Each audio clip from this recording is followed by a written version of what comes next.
Assalamualaikum warahmatullahi wabarakatuh. Jadi di sini kita ingin menggunakan teknik CBT untuk menyelesaikan masalah klien ya. Jadi di sini kenalin, nama saya April. Nama saya Laila. Jadi di sini kita akan membagi tugas di mana saya sebagai terapis, Saya sebagai klien.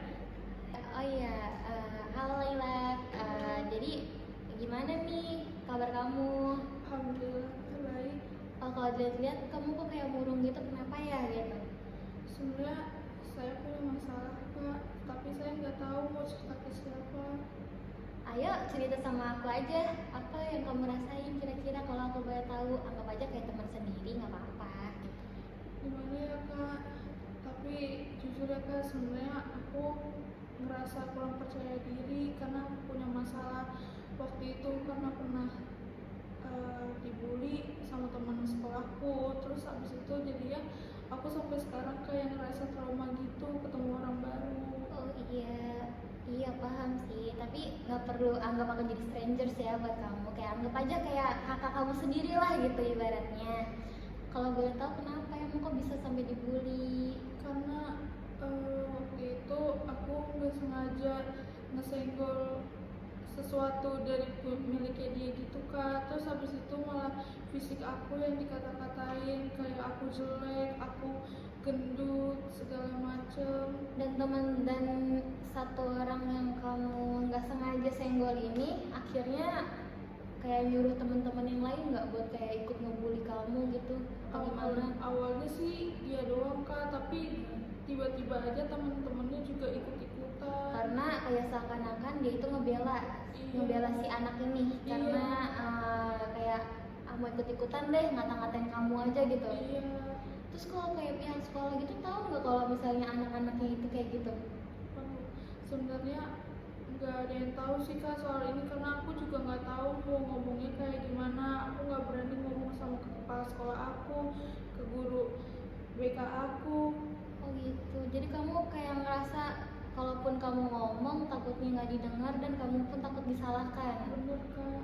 Oh gitu. Kayak udah langsung cekidot gitu ya ke tekniknya gitu ya. Itu tuh kepala aku dipegang Kak. Kayak yang pertama sih ya, menurut aku kamu harus percaya diri sama diri kamu sendiri. Yang pertama ya harus damai sama diri sendiri. Kayak apa ya kurangnya aku gitu. Kayak kamu teknik ya, kayak kamu berkaca depan cermin, kamu ngomong sama diri kamu sendiri, kamu maafin diri kamu dulu gitu kan. Kalau emang teknik itu udah, otomatis kamu bakal damai sama diri kamu dan mulailah kayak berinteraksi. Kayak misalnya kalau kamu ditindas lagi sama orang-orang kayak gitu, kamu harus berani untuk menyuarakan kalau kamu tuh ya nggak kayak gitu loh. Dan kamu tuh kalau misalnya dikatain secara fisik kamu harus berani ngelawan. Kayak fisik itu kan dianugerahi, difitrahin sama Allah. Udah Allah yang ngatur, udah Allah yang ini. Kenapa harus dikata-katain gitu? Emang diri kamu sempurna gitu kan? Kan semua orang pasti punya kekurangan masing-masing ya gitu.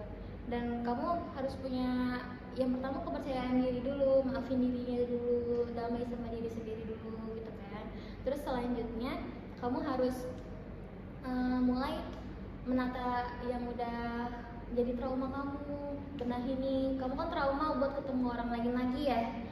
Terus gimana caranya aku biar berani buat ketemu orang lain? Ya dengan cara ubah pola pikirnya. Kayak oh ternyata nggak semua orang loh yang kayak kita pikir itu sama. Orang yang kayak suka ngata-ngatain, orang yang suka ngebully, nggak sama kayak gitu loh. Kayak kita sendiri juga harus punya mindset yang berbeda dari apa yang kita takut-takutin lah sebelumnya gitu. Terus yang selanjutnya, kalau misalnya emang itu berlanjut dan kamu kalau kamu merasa kamu udah berupaya nih buat diri kamu sendiri, tapi di sisi lain kayak upaya kamu tuh merasa nggak berhasil, jangan putus asa di situ. Jadi nanti bisa kamu berani lapor ke pihak yang berwajib. Ya bukan yang pihak berwajibnya itu kayak yang perlindungan anak, terus juga misalnya yang umum dulu deh, kecil dulu, kayak ke kepala sekolahnya dulu deh, kayak ke gurunya dulu ngomong. Kayak berani kamu ngadu, harus menyuarakan kalau itu tuh nggak bener, kalau kamu tuh sakit digituin. Nah selanjutnya kalau emang dari pihak guru nggak bener, kamu harus lapor biar orang tua kamu yang bertindak. Nah habis itu kalau misalnya emang orang tua nggak didengar, baru ke pihak yang perlindungan anak tersebut, biar emang emang perilaku anaknya tersebut menjadi berfungsi kembali, nggak seenaknya gitu ke orang lain gitu. Gitu ya kak. Tapi kira-kira aku bisa nggak ya kak buat seperti itu? Bisa, kamu pasti bisa. Nggak ada yang nggak bisa, asal kita mau mencoba, kita pasti bisa gitu kan. Aku juga awalnya kan gitu kan, kayak awalnya nggak berani nih, bingung mau ngapain ya, terus kayak lama-lama kita kan kayak capek sendiri loh sama diri kita sendiri. Aku kok ngerasa kayak lemah banget ya diginiin, kok aku ngerasa kayak aku nggak punya power gitu buat ngebales mereka. Jadi solusinya gimana? Ya udah, ayo kita kuatin nih, diri gue bisa kok gitu, jadi aku bisa kok gitu, kayak aku sama mereka tuh sama kok, nggak ada yang ngerasa lebih tinggi, nggak ada yang ngerasa lebih rendah gitu kan. Jadi buat apa aku takut sama mereka gitu kan.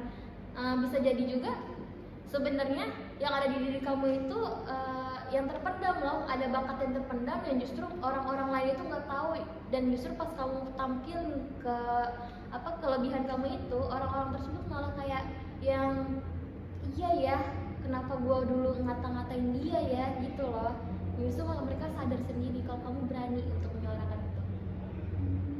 Seperti itu ya kak. Langsung mau terima kasih. Taruh deh. Cek dulu nggak sih? Itu kata ting ini ya? Iya. Oh seperti itu ya kak.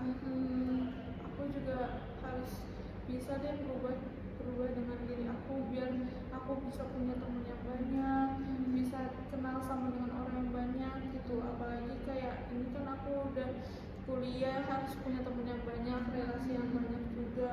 Tapi nggak perlu kamu punya teman yang banyak, cukup kamu punya teman yang bisa kamu percaya, dan teman itu bisa jadi yang menyupport kamu.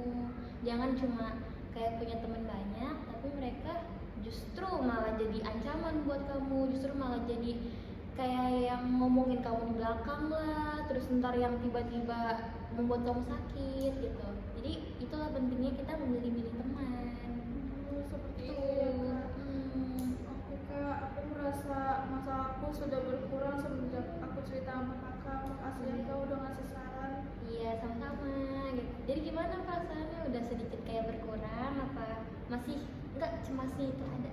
Aku sih pas dengar dari saran dari kakak, aku udah gak cemas lagi. Aku merasa yang kayak aku harus bisa buat tampil percaya diri.